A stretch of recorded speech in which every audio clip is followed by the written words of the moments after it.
some conservatives feel betrayed by New Hampshire Senator Kelly Ayotte, and they feel Ayotte has abandoned her commitment to conservatism. One America's Neil W. McCabe spoke to a conservative activist with a different strategy to try and unseat the New Hampshire senator. Take a look.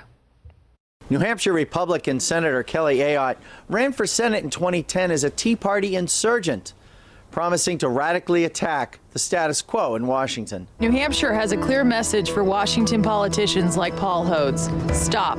Stop the bailouts. Stop the trillion-dollar takeover of health care. Stop the out-of-control spending that gave us a $13 trillion debt. Ayotte lagged in the polls until Sarah Palin endorsed her.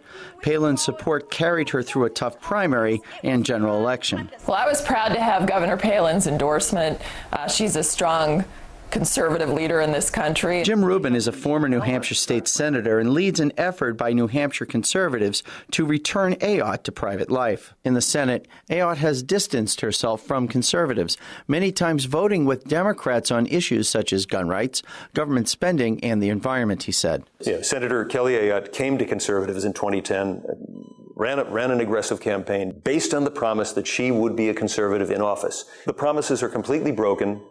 Conservatives understand this. Ayotte is now part of the Washington establishment, he said. An example is this commercial for the senator's 2016 re-election campaign. I've worked across party lines on clean air, conservation, and energy efficiency efforts. Peter Rolfe, a columnist for U.S. News and World Report and a contributor to the Daily Ledger program, told One American News, Ayotte is in trouble with conservative unrest and with a serious challenge from Democratic Granite State Governor Maggie Hassen. It's undeniable that Senator Kelly Ayotte has an uphill battle in New Hampshire. She has a problem. She has not, I think, made as effective enough case as she could have, selling herself as a senator to be retained. Rubens said conservatives no longer have an open mind on Ayotte. What's going to happen is either one of two things. There's a search for a single, and this is one conservative challenger, to take her out in the primary. That search is underway.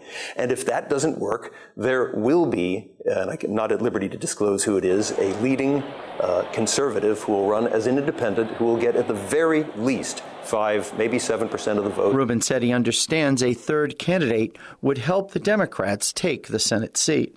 So Ayotte is gone.